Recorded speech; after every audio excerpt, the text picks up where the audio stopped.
Hi friends, welcome in the fourth lesson of Python tutor. In this lesson we talk about booleans and some functions.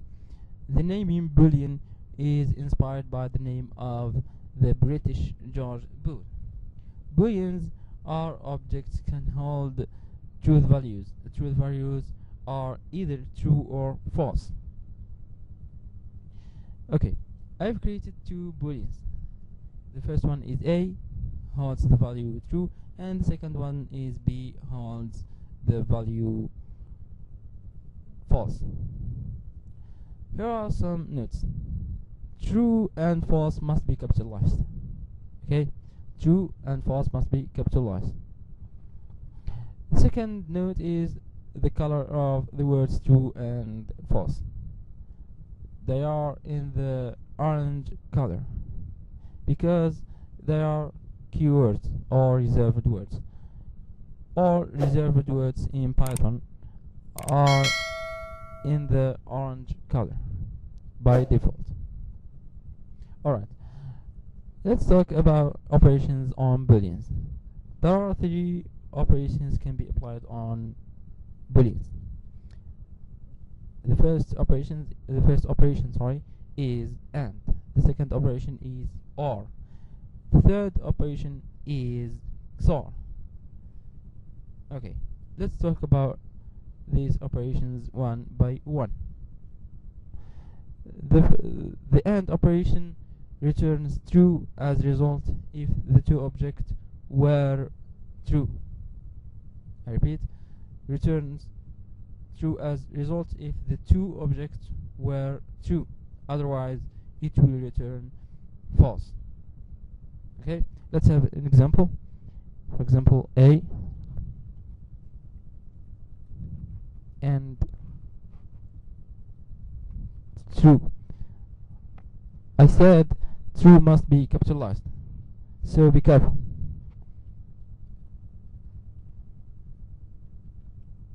Okay, A and true are the same value.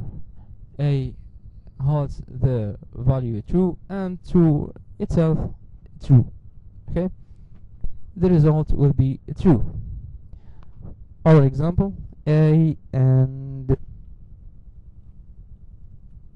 B. Sorry.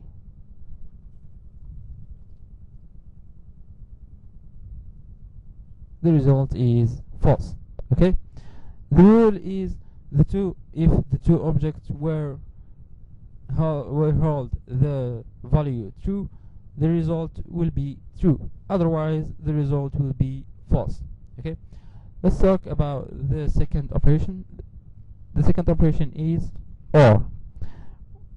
The operation OR will return true as result if one of the two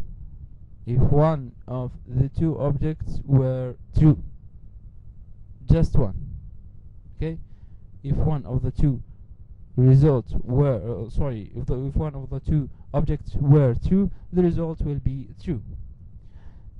Let's have an example. A and OR B. Okay, the rule says if one of the two objects were true, the result will be true. We have A has the value true. The result will be true. Okay. For example, B or false. Be careful. False must be capitalized.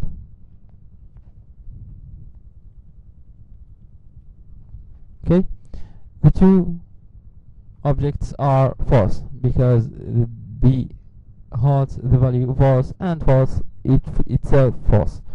The result will be false. Now let's talk about the third operation. Third operation is XOR. The operation XOR return the value true if the two objects were not same. Okay, if the two objects were not same, the result will be 1. Otherwise, the result will be true. otherwise the result will be false. For example, a XOR.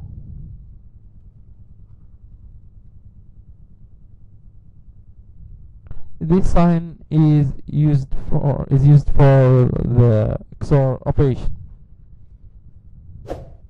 B XOR A. The result will be true because B and A aren't same. Okay, B and A aren't same. If the object A and B were same, the result will be false.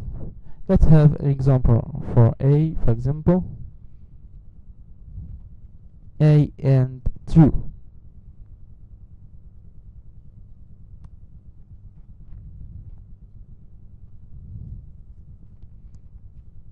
Sorry. A XOR true. A holds the value true and the true itself true. The result will be false. Okay?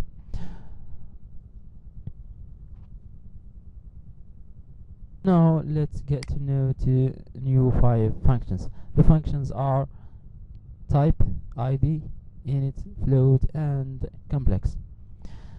The type function takes any object as parameter and returns its type.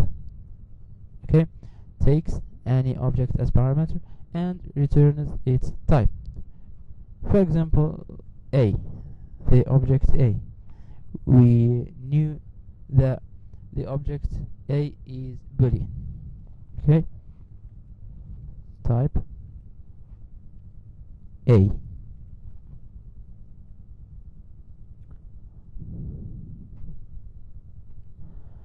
The message that rises to as is class Bool. Bool is a short form for Boolean. Okay, Bool is short form for Boolean. We said that the function type takes any object as parameter and returns its type. Okay, here note. Look at the color of type. It's purple because type is a built-in function in Python. Built-in functions in Python, their color is purple. Okay, by default. The second function is id. Id also take any object as parameter and returns an integer. The integer stands for the memory address for the object. Okay, id function takes any object as parameter and returns an integer.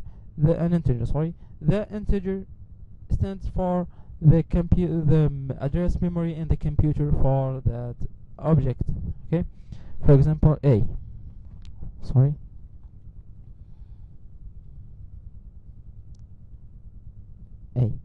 Its address memory in the computer is this integer.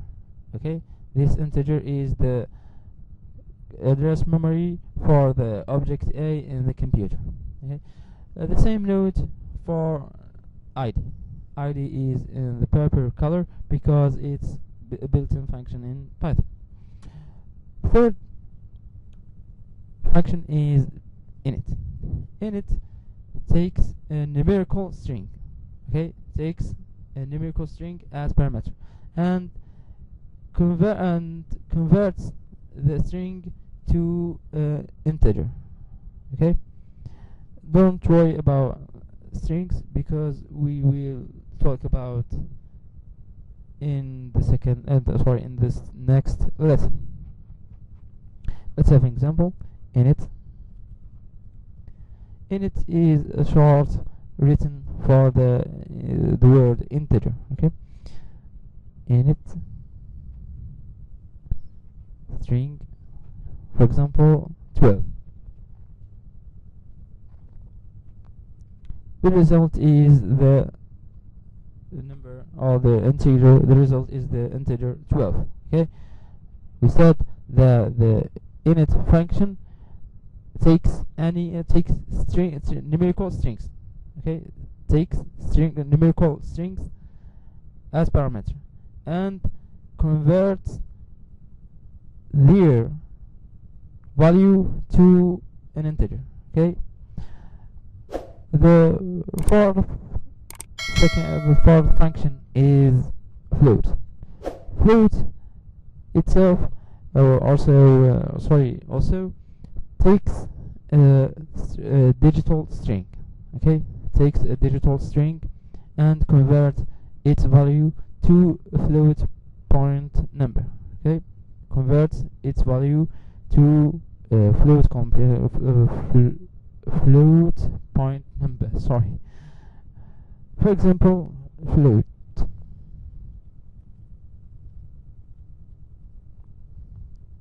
string 3.5, for example. The result is the float point number 3.5. Okay, we said the float function takes a string, a digital string as parameter and converts its value to a float point number. Okay, the last function is complex. Complex takes two float as parameter. Okay, takes two float point numbers as parameter and creates a complex number. For example,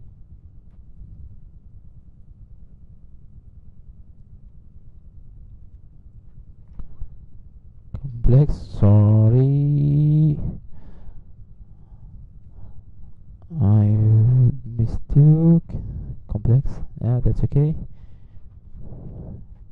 We said takes two float point numbers. Maybe takes two integers. Okay, two integers or float point numbers. Okay, for example, 3.1 as first parameter, and the second parameter will be -2, for example. Okay, as we see, the function complex creates a complex number. It's the real part of the create complex number is 3.1, and the imaginary part of the created number is -2. Here our lesson is finished. Thank you for watching. See you soon.